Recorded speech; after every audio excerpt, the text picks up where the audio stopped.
The Canadian province of Ontario says it will slap a 25% surcharge on electricity exported to the U.S. We read in Politico that Ontario Premier Doug Ford threatened to shut off his province's electricity exports to the United States. Canada has long been recognized as a stable, safe haven in the vast lands of North America, thanks to its deep trade cooperation with the United States. But the recent tariff crisis is slowly lifting the veil on this friendship. New Prime Minister Mark Carney's harsh rhetoric is shaking the long-standing relationship with Washington to its foundations on March 27, 2025, when Carney declared that the era of old-fashioned closeness with the United States is over. Some thought it was an election-time political stunt, but it seems that Ottawa is now determined to go beyond words. In a succession of statements, there have been hints about how Canada's big trump cards, especially in oil, gas, LNG, electricity, and automotive, will be used in a show of force against the United States, while the promise of "we will not back down" is galvanizing Canadian society. It is also causing serious unease south of the border. Could this showdown really lead to an energy and trade crisis that could shake the whole of North America to its core? The energy sector is at the forefront of Ottawa's moves. Recent official data shows that Canadian crude oil exports to the United States will exceed $70 billion in 2024. This enormous figure accounts for almost one-fifth of U.S. oil imports. There is also a serious dependence on natural gas and LNG. Experts emphasize that Canada sends about 9 billion cubic meters of LNG to the U.S. annually, which covers a significant portion of the total consumption. Of some states we hold these trump cards because we have a neighbor who imposes unilateral tariffs on U.S. Prime Minister Carney said in a speech on March 27, 2025. On the same day, a text read in the Canadian Parliament said, "We can look for different markets for energy exports." In short, Ottawa is loudly proclaiming that the initiative to turn the energy taps on and off is theirs given the U.S. dependence on Canadian energy supplies. Many analysts believe that this could be a major headache for Washington. The electricity trade is of similar strategic importance. Official figures show that Canada transferred about 65 terawatt-hours (TW) of electricity to the United States in 2024, representing 20% of consumption in certain regions. Canada, which has abundant hydroelectric potential in a cold climate, sells electricity generated in the north at very favorable prices. South of the border on March 28, 2025, some comments shared on social media raised the question, will Canada pull the plug? Because Ottawa could curb electricity exports in retaliation with higher taxes or restrictions. This could increase the cost of electricity, especially in the northern provinces and in many cities with energy-based industries. An unnamed official in the Prime Minister's office inflamed tensions the same day by announcing, "We are reviewing terms of trade in all areas, including electricity." Could such a move have a strong enough impact on the U.S. to disrupt production and daily life? This is the question that has been discussed in Washington for days. Of course, it does not end with energy. Canada is also tightly integrated with the U.S. in the automotive sector, with Canadian automotive and part exports to the U.S. exceeding $30 billion in 2024. At the same time, many parts from the U.S. go to Canada and are transported to Canadian factories for final assembly. Now Mark Carney is talking about raising tariffs and reshaping the automotive supply chain, saying agreements of mutual interest are over. On March 28, 2025, a decision abruptly removed tax incentives for U.S. electric car companies. Immediately afterwards, rumors spread that extra tariffs are on the way for some manufacturers. Canada's retaliation on the automotive front could hit brands like Tesla, the information shared on social media. Many experts predict that such steps would raise production costs and lead to higher prices for consumers. Ottawa, however, says it's not our problem. It's the tariff initiators' problem, throwing the ball to Washington. The picture is also striking when it comes to agricultural products. Canada is one of the largest agricultural partners of the U.S., and mutual trade in this area is estimated to be close to $45 billion. In 2024, there is an intense exchange, especially in wheat, canola, meat, and dairy products. On March 27, 2025, Carney signaled possible new taxes in his speech in Parliament, saying they should not think that our hand is weak in agriculture. According to official data released on the same day, Canada's canola seed exports to the U.S. amounted to $6 billion sale. If the flow of trade is interrupted, prices in the U.S. domestic market could skyrocket. The disruption of some Canadian products used as animal feed, especially in the livestock sector, could deal a major blow to U.S. producers. In this trade war based on the principle of mutual damage, Carney's statement, "We will not always be on the losing side," is widely supported by the Canadian public. U.S. purchases from Canada total hundreds of billions of dollars every year. On March 29, 2025, an assessment reflected in the American media noted that Canadian oil is one of the largest import items for the United States, followed by automotive and automotive parts.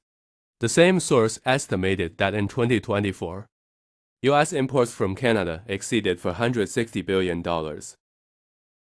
Moreover, Canada not only sells raw materials and energy, but also produces high value-added products. Therefore, a sharp break in such an integrated supply chain could be jarring for both sides. On March 27, 2025, Carney actually threatened Washington by saying, "This interdependence is too complex, a structure to be tested by unilateral tariffs. We want fair trade," was repeated in an official U.S. statement the same day. But no clear compromise on Canada's retaliatory tariffs has yet been found. The Trump administration's auto tariffs are just one trigger for Ottawa's hardening stance. In fact, the two countries have long been at odds over steel, aluminum, and various agricultural products.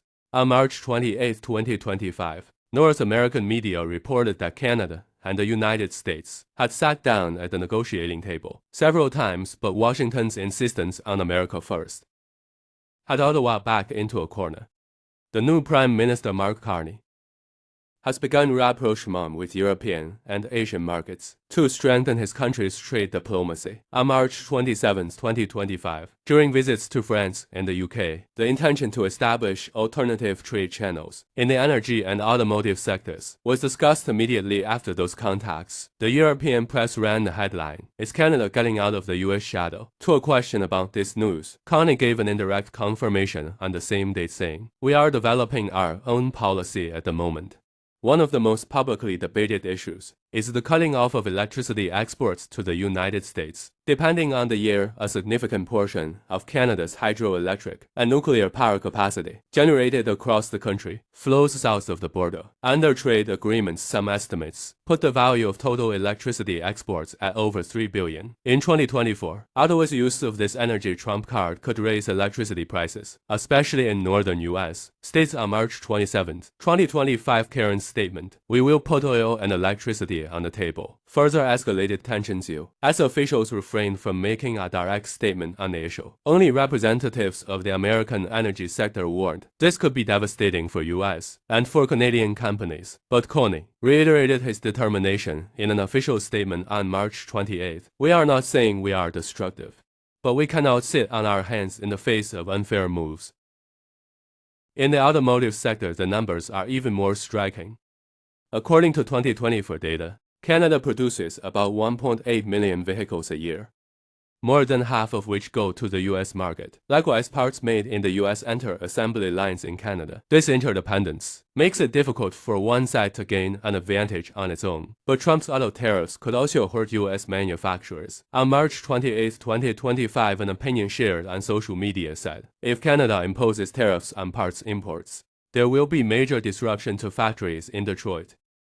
At a press conference the next day, Prime Minister Carney signaled possible new tariff increases by saying, "Automotive companies have long been our most important business partners, but we cannot be the only ones to pay the price of political pressure." This statement caused minor fluctuations in automotive stocks and deepened the uncertainty in the market. On the agricultural products side, there are more vital dimensions to bilateral trade. This is because Canadian staples such as wheat, meat, milk, and dairy products are in high demand in the U.S. market. In 2024, Canada's dairy exports alone are set to reach $5 billion. If Ottawa retaliates by imposing tariffs or restricting exports in this area, we could see skyrocketing price tags in U.S. supermarkets. On March 28, 2025, an agriculture lobbyist told the American media, "Many of our farmers depend on Canadian raw materials. If this chain breaks, food inflation could spiral out of control." On the morning of March 29, Carney said there are no guarantees in any area. including agriculture. This statement once again shows that Canada has no reservations about escalating tensions. All these developments reveal the enormous scale of trade between Canada and the United States in 2024. Total two-way trade is estimated at more than 900 billion tons. This is one of the largest bilateral trade volumes, not only in North America, but in the world. The recent crisis proves how fragile a foundation this volume can rest. And on March 27, 2025, Mark Carney confirmed the shift towards European and Asian markets, saying unilateral tax decisions slow down trade, which is precisely why Canada is looking for new horizons. The European press also reports that France and the UK are planning special deals with Canada to boost trade in energy and auto parts. Some commentators have even raised the possibility that if Canada and Europe set up a joint production line, the US market share could fall. As of March 30, 2025, the details of the sanctions, which Canada calls April 2nd retaliation, are still unclear. But leaks from Ottawa indicate that additional tariffs are on the agenda, especially on automotive, metals, and agriculture.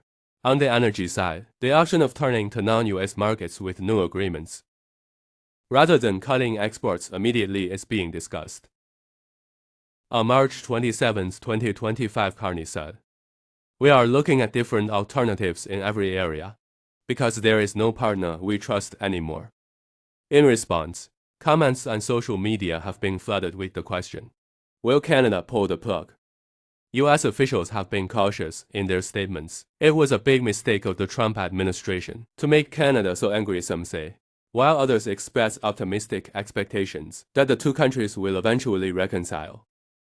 The public wonders who will suffer more as a result of this crisis. The U.S. is highly dependent on Canada for energy, but Canada will have to take the risk of losing its biggest market. There is also deep integration on the automotive side, making a unilateral gain almost impossible.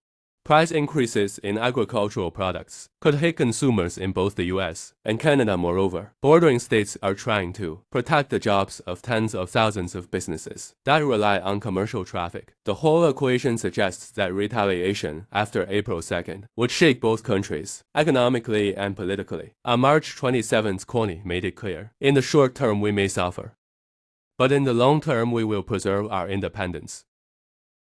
Some observers believe that, while these words may be hugely popular in Canadian domestic politics, they may make economic turmoil inevitable. How will Washington respond to these outbursts? The first reactions from the White House were, "We are considering all options to address unfair practices."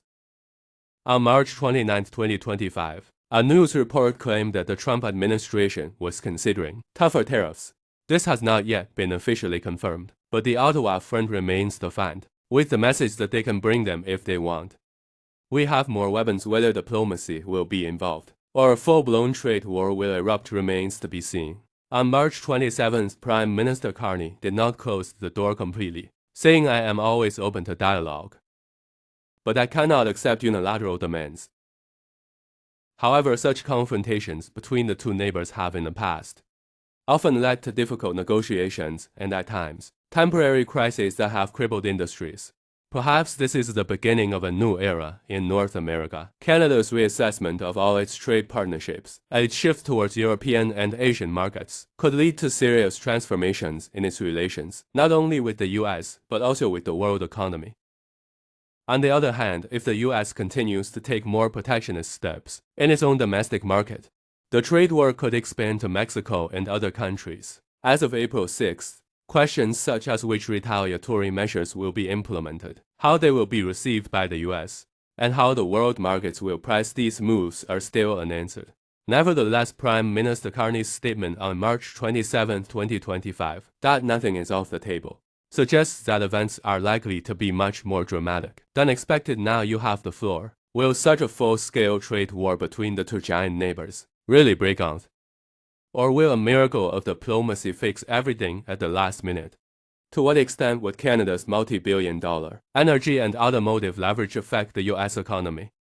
The tensions are sure to leave a lasting mark, but it remains to be seen which side will or will not back down in the coming days. What do you think about this? Don't forget to share your views. We will continue to bring you new details as they develop, so don't forget to subscribe to our channel and leave a like, because we are rapidly approaching a turning point that will shape the future of both North America and the global economy.